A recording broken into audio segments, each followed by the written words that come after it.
On one day in September 1940, the Battle of Britain reached its decisive moment. Throughout the summer months, Britain's fighter command had fought a desperate battle against the Luftwaffe. As far as the planes were concerned, we'd never seen anything like it. It was just awesome. They were overhead, there were masses of them. They'd only got to come across the water and they were here. Everybody was in the front line. The civilians were in the front line. Beneath the battle-ridden skies, people from all walks of life became involved in the defense of Britain. Age, situation or circumstance was no barrier. It was a time that this country was actually welded together with one aim in mind, to defeat the aggressor. Each day, they faced the grim realities of war. The next thing he said, I know I was standing on my own, the other man's on the floor, he'd been bombed. To me, as a child, it seemed extraordinarily fun. And then I glanced to the right, and I saw this huge formation of Spitfires and Hurricanes making their way directly towards the formation of the bombers. And it was just unbelievable to see so many aircraft. Never seen so many aircraft. One day of dramatic aerial combat would now decide the fate of the nation. The role of the Luftwaffe during the Battle of Britain was to destroy fighter command, to gain air superiority to enable the invasion to take place, to occupy Britain, or to force us out of the war on Nazi terms. This is the story of that day, the 15th of September 1940, and 13 hours that saved Britain.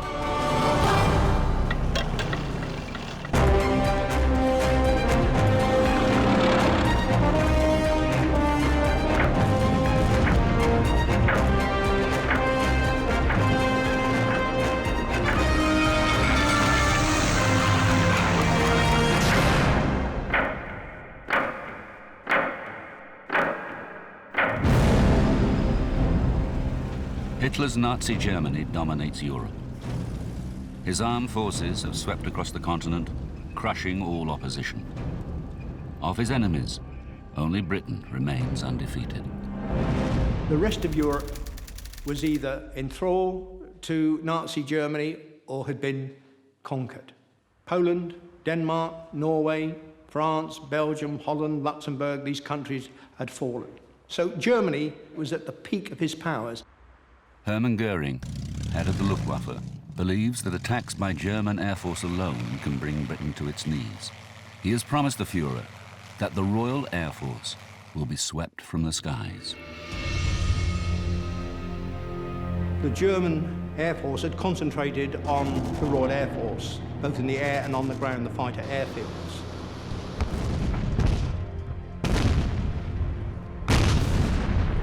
Germans were flying what they termed free hunts, 100, 150 fighters sweeping over southern Britain, hunting out the Hurricanes and Spitfires. And instruction went out to our pilots not to engage these fighters unless they were escorting bombers. So the myth started to grow that the Royal Air Force was being depleted and defeated.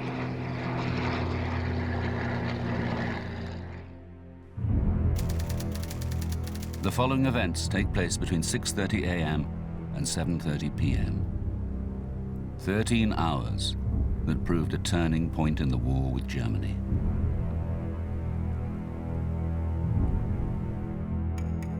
(6:34 a.m.)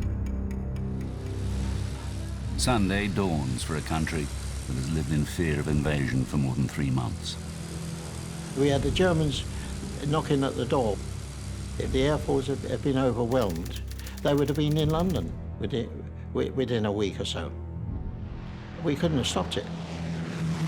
When France fell, we didn't think we had a chance. I mean, they'd only got to come across the water and they were here. We were very conscious of the fact that if we lost it, I won't say the game was up, but the war would have been fought on our territory. I think to any outside observer, you'd think, well, how can that small country survive against this might, organized might? I said to this old soldier, tell me, what are we going to do if the Germans come? He said, if the Germans come, son, you will do what you're told. Our sort of captain, marine captain, was replaced And he used to finish each parade.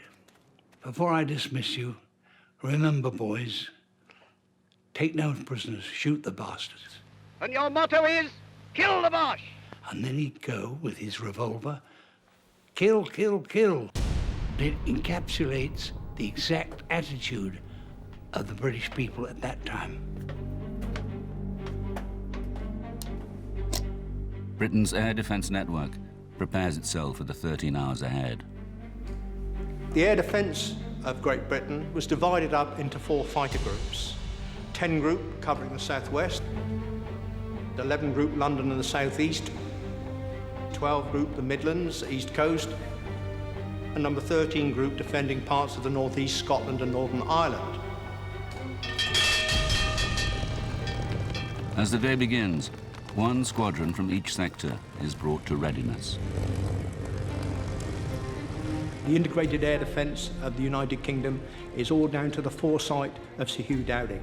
When he took over Fighter Command, he reorganised the air defence of the United Kingdom into the group system. The Germans had nothing like it, and in fact, they just did not realise what they were up against. 8:02 a.m. A lone German Heinkel bomber on a weather reconnaissance flight flies westward along the English Channel. Out of range of British fighters, its progress is monitored by an innovation that is the cornerstone of Dowding's air defence system. We had radar, which of course gave us eyes into the continent, so we could see the build-up of aircraft and we could see the aircraft coming across towards the UK. This would give us time to get the aircraft up off the ground and into position to meet any given threat. This information would go from the radar stations to Headquarters Fighter Command. It was filtered, passed to their operations room, and then passed direct to the group. They would place the plots on the table, and these would be tracked in by radar. CH radar was entirely in the business of defence, in other words, picking up bombers at 90 miles range before they ever started crossing the channel and heading in our direction. They were seen on the screen the moment they got up in the air.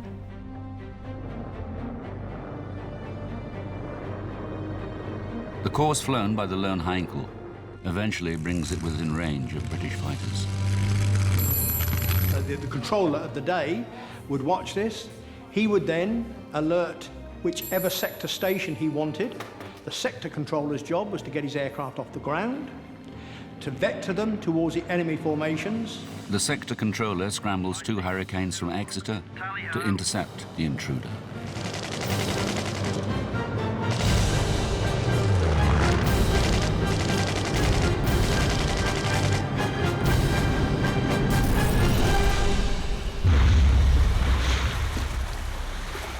None of its 5-man crew survives. They are the first casualties of the day.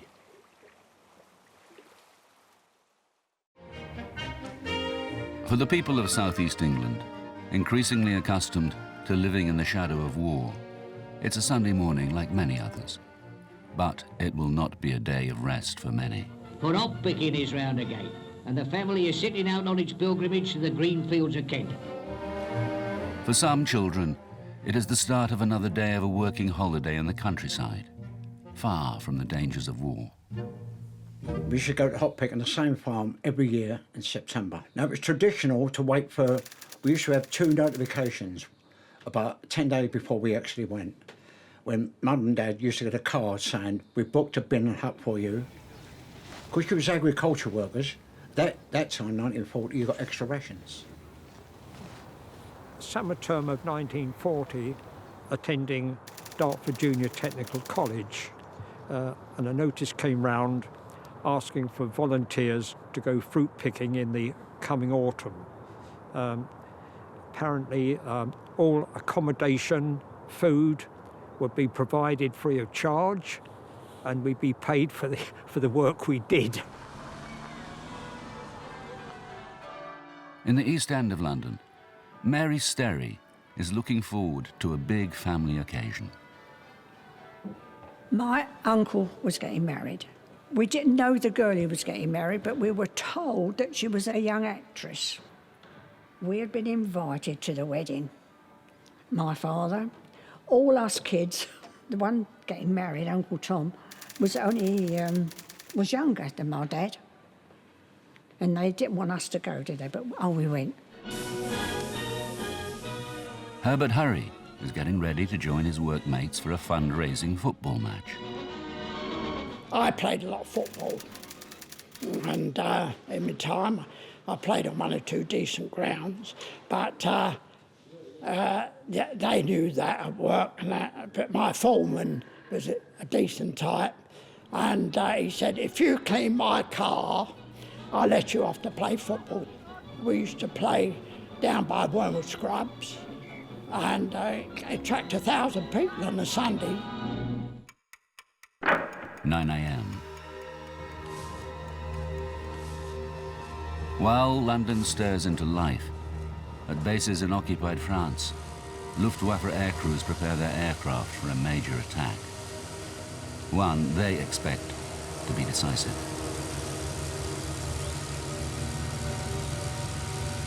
There was a meeting in The Hague in Holland, headed by Hermann Goering. At this meeting, the state of the Royal Air Force, in particular Fighter Command, was discussed. German pilots were going back, claiming maybe they'd shot down 10, 20 Hurricanes and Spitfires, in reality only 5. The Germans believed that the Royal Air Force was now on the verge of defeat, and they mounted 2 major raids. 10:30 a.m. Britain's air defences are on full alert. But now, Air Vice Marshal Keith Park, commander of 11 Group, receives unexpected news. Prime Minister Winston Churchill has chosen today to visit 11 Group's command centre. In full view of the controller here at Uxbridge, he could see the German forces assembling over the continent before they'd crossed the Channel. Churchill watches markers appear on the table, indicating a build-up of German bomber squadrons making their way to rendezvous points over the French coast.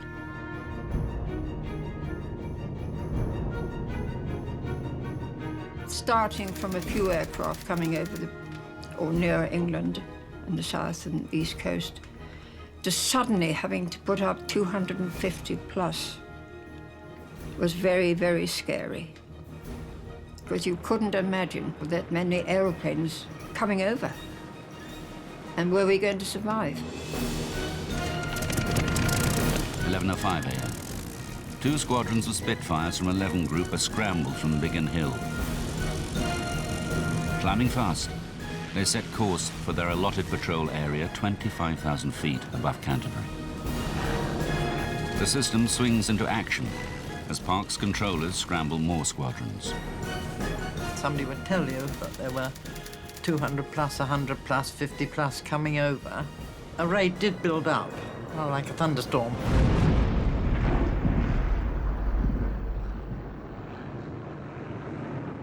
The Luftwaffe formations, comprising more than 200 aircraft, wheel towards England. Their target, London. Their course will take them over the farms and fields of Kent. Our neighbour said to me, your mother's calling you, Albert. So I think she wanted me to carry something back to the huts. As I walked back to the huts, we heard a heavy drone of aircraft. The weather was fine, clear skies, nice autumn days. And then after that, it all happened. The aircraft of Fighter Command are about to be drawn into a major battle above the Garden of England. The fate of the nation hangs upon its outcome. 11:36 a.m., 15th of September 1940. Luftwaffe formations cross the English coast at Folkestone. The only opposition they meet is anti-aircraft fire from the ground, reinforcing their belief that the Royal Air Force is on the verge of defeat and London is exposed to attack. Civilians in Kent have a ringside seat for the tumultuous events that will follow. They weren't dropping bombs. They were just flying steadily, not speeding like they do today, just steadily, masses of them, flying inland. Sitting alone in his garden, Graham Matthews watches almost 200 enemy aircraft cross the skies of Kent. I was in this garden. In fact, I was sitting on the steps right behind me here when I heard the German bombers coming over. And I could see this column of German planes. They were flying into these big puffs of flak put up by the anti-aircraft guns. Once the enemy aircraft had crossed the coastline, radar was technically redundant. So it was the observer corps, simply by looking through a rangefinder, binoculars, identified the aircraft, height, direction and number, feeding that information back to an observer centre, and from that centre simultaneously to the command, sector and to group. Having got your plots, it was then up to the controller to say what he wanted done with them. When there was a battle on, you would plot your plots and you could see the combat kind of coming nearer and nearer.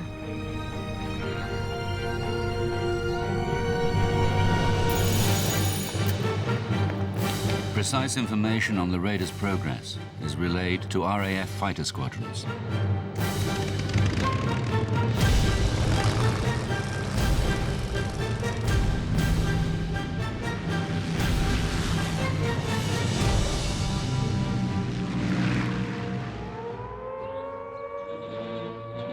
When you hear the sirens or anti-aircraft guns, you must get under cover at once. You must not stand staring up at the sky. The siren went, and of course, as a 6-year-old, I thought, this is it, war, war.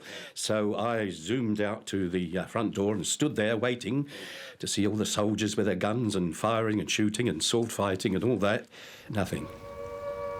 Most people went to the underground, or if they had the little Anson sort of shelter, the tin placed in the bottom of the garden. My next-door neighbour, he'd dug a hole underneath his garage. If I was at home, I'd go down there and shelter. Above Canterbury, patrolling Spitfires of 92 and 72 squadrons have spotted the enemy formations and dive in to attack. Along with other children, Ray Binks has been sent from London to the safety of rural Kent. But he soon discovered that the front line of the aerial battle now runs through the fields and villages of southern England. We were watching all these air battles going on, and all of a sudden, from across the trees, was this German bomber, came across so low that you felt you needed to duck. And behind it was one of our fighter aircraft, and they're both having a go at each other. And the engagement initially only lasted a couple of seconds. And then you would then break away and then attack them individually again until either you were out of ammunition or, for one reason or another, you weren't able to attack anything. More British fighter squadrons joined the action. Our boys were coming out of the sky and shooting them up, and they were going up, and there was these vapour trails. You had vapour trails all over the sky. It was just like a lacework pattern. So you'd hear the roar of the engines and the stutter of the guns and screaming of the engines, really. You would see the smoke start pouring out of one, and then it was plummets to the ground. Drawing nearer to London, the beleaguered German formations reached the village of Chiselhurst. My father had heard that Chiselhurst Caves was a place where people used to go who were bombed out. So he said, let's get into the van and we go to the caves. There hardly any lighting at all. They gave us the hurricane lamps to find our way in. They gave us mattresses to lay on the floor, blankets, and we were one of the early ones then because that was just at the start of it. And there was very few people here. There was no sound of aircraft or bombs or guns. But Ron has no intention of missing the excitement taking place overhead. He leaves the shelter of the caves. I was more interested in watching what was going on, and I saw this huge formation of Spitfires and Hurricanes more than I'd seen before. I should say roughly again about 50 or 60 of them, making their way directly towards the formation of the bombers. 12:07 a.m. Hard pressed and stripped of most of their fighter escort, the German bomber formations arrive over London.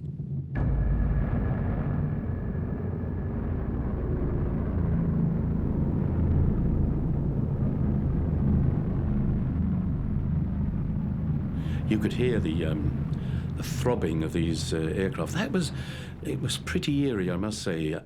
You could hear it was droning, you know, sort of, and you think, oh my gosh, we're going to be in for it. Twin brothers Geoffrey and Alan Lee Williams are already accomplished plane spotters. We knew all the aircraft before we joined the ATC, because every book we bought was about aircraft recognition. German bombers, especially the Heinkels, they made a very distinctive noise. So you could tell the difference between a German plane and a British plane. 12:08 p.m. Park has 6 fighter squadrons over the capital itself, with 6 more en route from neighbouring groups. More than 125 RAF fighters are about to fall on the Luftwaffe formations.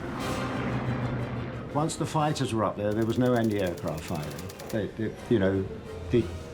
Otherwise our aircraft would have been vulnerable. Clear blue sky above us. The bombers were about 15 to 20,000 feet up, I think. And the fighters were above them, beneath them. And the fighters were attacking each other. The Hurricanes were attacking the bombers, as far as we could detect. And the Spitfires were attacking the Messerschmitts. There was this chap that I attacked, and I remember being very close to it. And I remember also it splattering bits and pieces. It's rather like hitting water with the back of a spoon. You know, you see things fly off in all directions.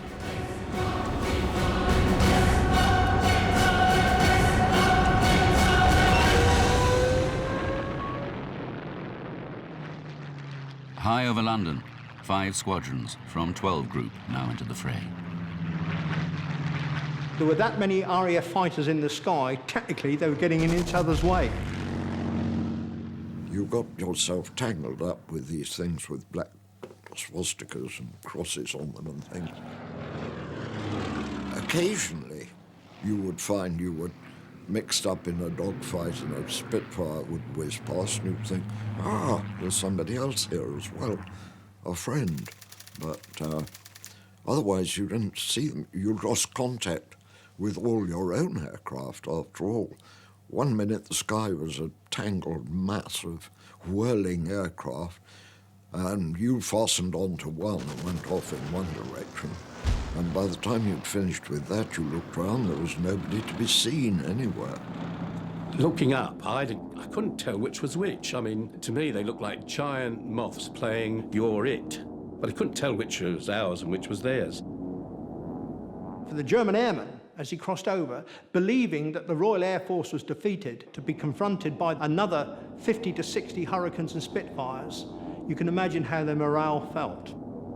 A lot of the bombers, once they'd got to London, they quickly turned round, and as they flew back, they got rid of the bombs. I don't remember hearing a noise at all. I think the bomb was so close that we didn't hear the noise, but we felt the blast. And we were picked up and thrown into the wool shop. And, of course, the blast had reached the window and blown it in before it blew us through a fraction of a second between the two events, thank God, because if we'd actually gone through the glass, I think it might well have killed us. And then, as I was about to deliver another attack on the same airplanes, the crew began to bail out. And I was immediately behind it, and I remember seeing things I didn't really recognize to start with until they flew past the top of my cockpit, and I realized they were arms and legs. The German aircraft was shot down just over our area, And the pilot parachuted into the grounds of the old Bedlam lunatic asylum, which is now the Imperial War Museum. He was immediately surrounded by as many people as you can name, all very, very angry, of course. 12:11 p.m. The German formations turn away from London and head back towards the English Channel, harried all the way by Spitfires and Hurricanes. Two of the bomber pilots decided it was time to go home. They didn't fancy, they'd never seen so many Spitfires and Hurricanes together in one time, so they took a turn. They broke off from the right side of the formation, which brought the two of them towards me. As they were coming over, they thought they'd get a bit more speed, so they started to jettison their bombs.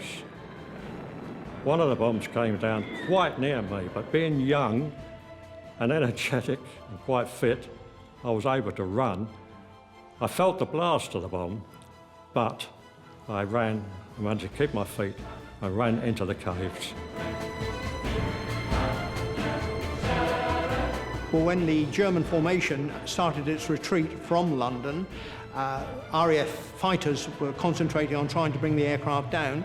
The German commander of that formation, Alois Lindmayr, kept his formation together as tightly as possible, knowing that if it was split up, individual aircraft would be doomed. And he beat a brilliant tactical retreat. He managed to get most of his formation back across the Channel.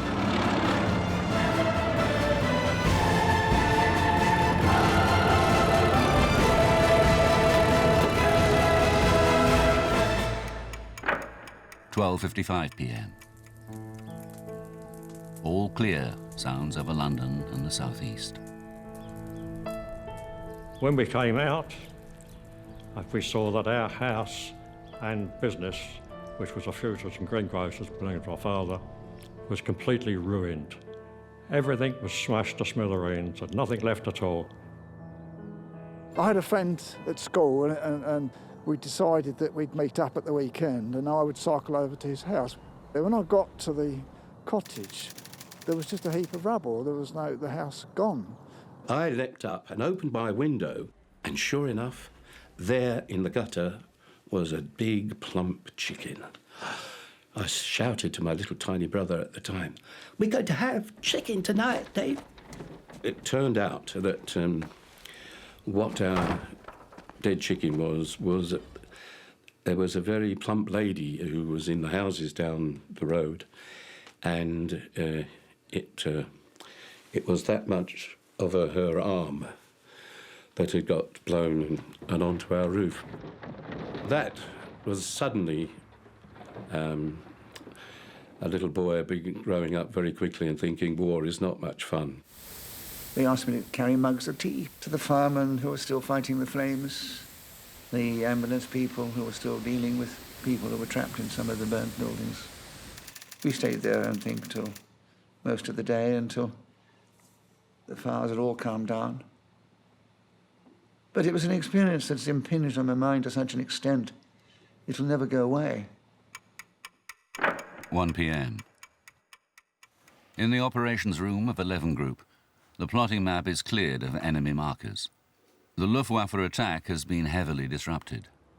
They have lost 18 aircraft, the RAF 13. But more hard fighting lies ahead. The Luftwaffe is gathering its forces for a second, far greater assault that will push fighter command to the very limit.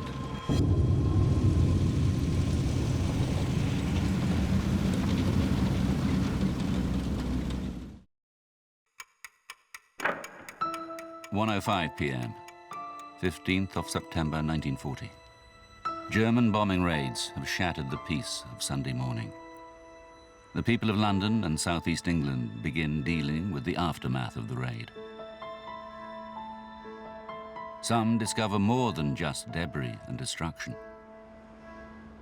We were in our shelter and we crept out, and in the first apple tree down the garden there was a parachute opened. No sign of an airman, just the parachute. This little pickup truck came along, I think it was a Hillman or an Austin, with 4 or 5 Home Guard in the back. And I think they had one rifle. And they asked us where the parachutists had come down, and so we told them, and off they went. We were told to keep them covered and make them take off their parachute. When they were captured, those German pilots, they were so arrogant, they couldn't do anything with them because they thought they would be released in a few weeks. The Brits were going to give in. I think if someone's dropping bombs on you, you don't like those people very much. You know, there used to be a saying going around, the only good German was a dead German. The other thing was, which lightened it up for us kids, was searching for shrapnel. Shrapnel became a sort of currency amongst small boys. You could swap cigarette cards for shrapnel and the other way around. You know, a really good conker would be worth a piece of shrapnel. And so getting out into the streets first was quite important. What you got, Gert? Good, that'll make a good souvenir. There would be competition between other boys, mostly boys, girls as well, I suppose, but mostly boys, of how much you collected. We collected buckets of the stuff. We did find a live incendiary bomb, so I took it along to my friend's house, who lives a bit further this way, and he got it on the workbench, and he was drilling a hole in it, and of course they're magnesium, and the drill bit was getting hot, and there was vivid blue or mauve flame coming off the bomb, and I decided to get out of it as quickly as possible. And I went and told his mum, and he was rather upset about that, you know, stop his fun. As soon as the people had cleared the bomb site, we were on it. What we were mainly looking for were pennies that, you know, might have got buried in there, somebody, a little hoard of things. Wasn't very nice, really, when you come to think of it. But then, of course, there was the sort of lightness for us as children, a little bit of adventure that, after all the horrors. 1:40 p.m. Reports are streaming in as the electronic eyes of the radar network detect another build-up of enemy aircraft across the channel. In the afternoon, radar picked up an even larger formation forming up and crossing over the channel. Although it couldn't give an exact number, it was estimated to be 400 plus aircraft.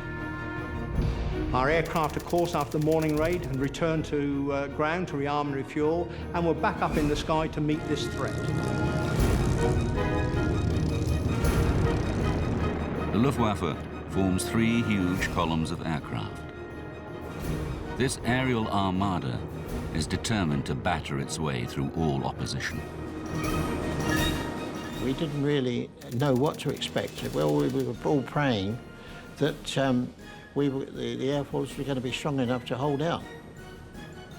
You adopt a sort of fatalistic attitude to it. You just carry on as best you can. There was a phrase during the war which saying is that if a bomb has got your name on it, that's the one to worry about. But at my age, you couldn't be killed anyway, could you? It was a big adventure. 1:45 p.m. A lone Spitfire is ordered high over the English Channel to wait for the incoming air fleets and relay visual reports to ground controllers. Meanwhile, Mary is under the impression that her memorable Sunday is over. She had a white wedding dress, and she had some flowers, just little tiny flowers in her hair, you know. Anyway, once they'd got married, they came out the church, right? Got in their car and disappeared. My father said, come on, let's go home then. We'd never known anything like this before, and the only consolation we had was that everyone was in the same boat.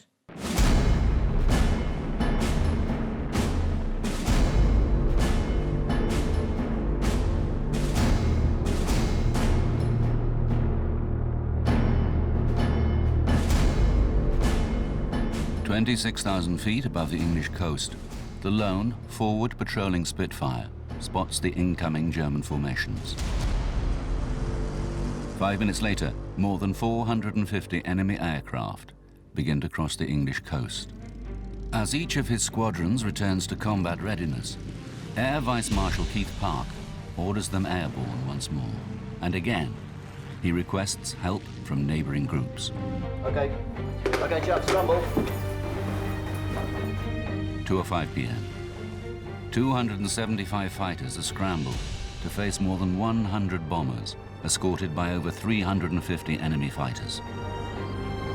Throughout southeast England, the air raid sirens scream their warning. This is Red Observer. We got hostiles, 30 plus. They herald the approach of the enemy air fleet, and a battle fast moving towards its climax.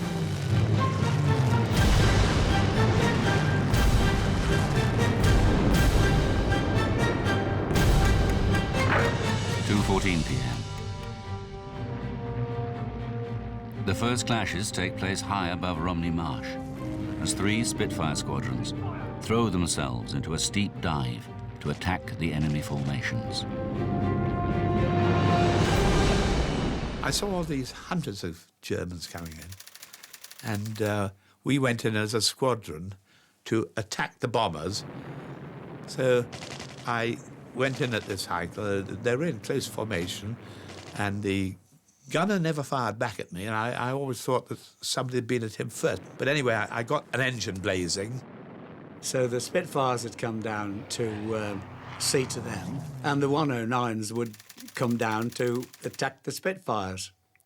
So by the time we got off the end of squirting at a whole line of bombers, all hell was let loose. Speed and surprise drives them through the escorting fighters and onto the bombers. Had a quick poke at a bomber, then been bounced by the 109 escort yourself, so you would have to concentrate on saving yourself from the 109s. German fighters are hampered by orders to stick close to the bomber formations and struggle to beat off the initial attacks. I was cycling along when I saw this aircraft coming toward me, very, very low, rooftop height. I jumped off my bicycle and quickly ran into the station, and then realised the station wasn't a safe place to be because that could obviously be a target. The German formations battle through to the outskirts of London. We went into the Anderson shelter, and then people started to say, look at this. And of course, we all piled out to see what this was. And it was just unbelievable to see so many aircraft. Never seen so many aircraft. 2:30 p.m. The first of London's anti-aircraft batteries open fire.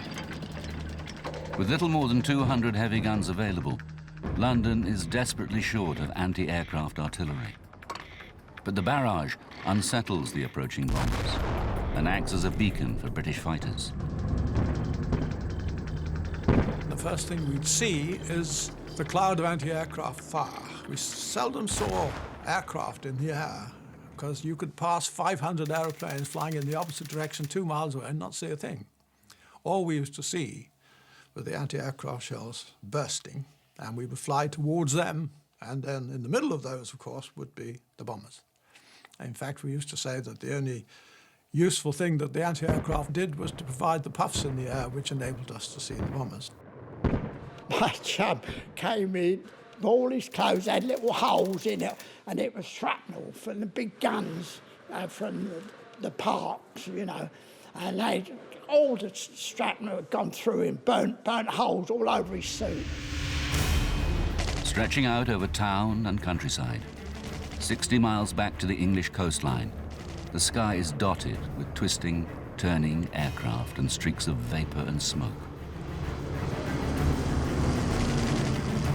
What you can remember is them coming down in smoke and screaming and that sort of thing, sparring down with a column of smoke and hit them when they hit the ground. 2:33 p.m. The command system is becoming overloaded, with reports of squadrons engaging and dogfights underway. The situation boards and the plotters' activity tell a story of total commitment. One would have the impression that during a battle, the operations room would be calm, controlled, and orderly. According to one of the ladies that worked here, when aircraft were up, It was chaotic and extremely noisy. Churchill observes the crowded plotting table, sensing that the action is approaching a climax. He looks for signs of squadrons being held in reserve. He asked Park, how many reserves do we have left? The answer was none. Everything was committed for the afternoon raid. Park, later described as a man who could have lost the war in an afternoon, has sent every available squadron into action. The decisive hour has arrived.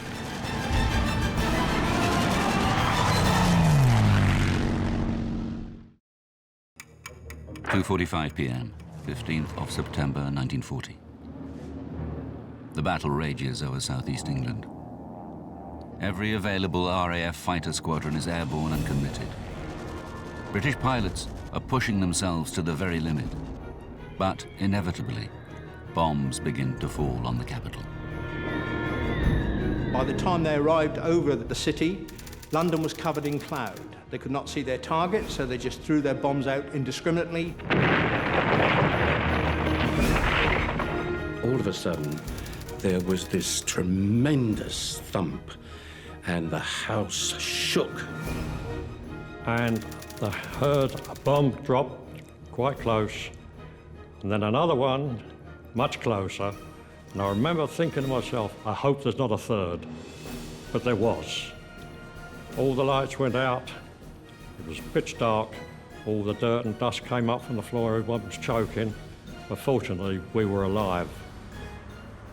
Right next door to us was the pickle factory. Well, that got a hit, and there was pickles flying everywhere. There were bottles bursting everywhere, because everyone owned the bikes, you know. There was pickles flying everywhere.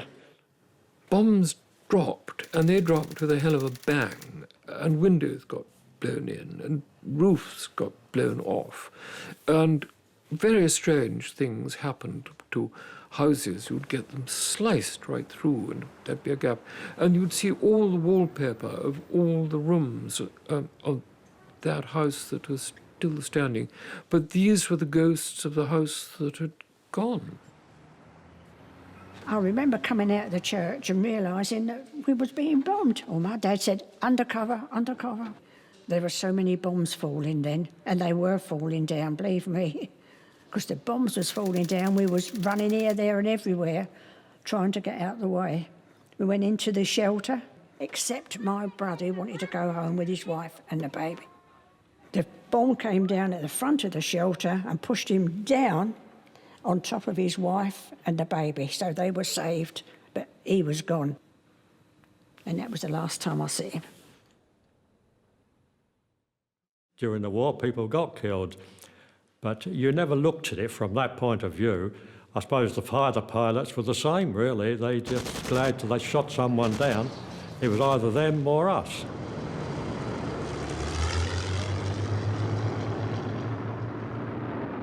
Bombs have been scattered over a wide area of southeast London. Now, the raiders turn for home.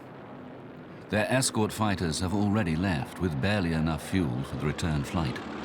And then there were sitting ducks, and that's why there were so many German bombers shot down.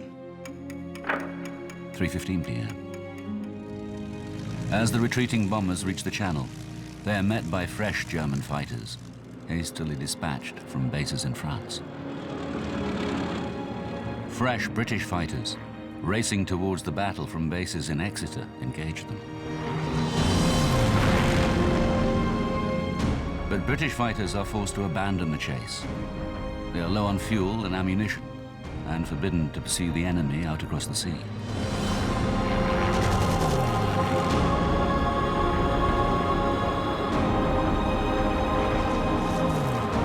With ominous clouds piling in the skies, the threat of further aerial action recedes, much to the relief of all who have fought and lived through this day. 5:25 p.m. One last Luftwaffe daylight raid is plotted. In spite of a grueling day's fighting, several RAF squadrons again take to the air.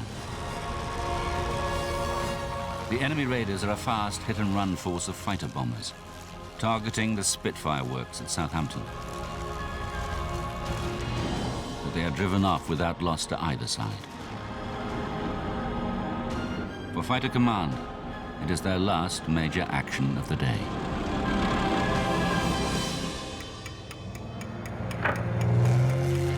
Today was the most costly for the German Air Force for nearly a month. In daylight raids, between 350 and 400 enemy aircraft were launched in 2 attacks against London and southeast England. About half of them were shot down. In the heat of battle, RAF pilots believe they've shot down many more aircraft than they have. Actual German losses are more down to earth.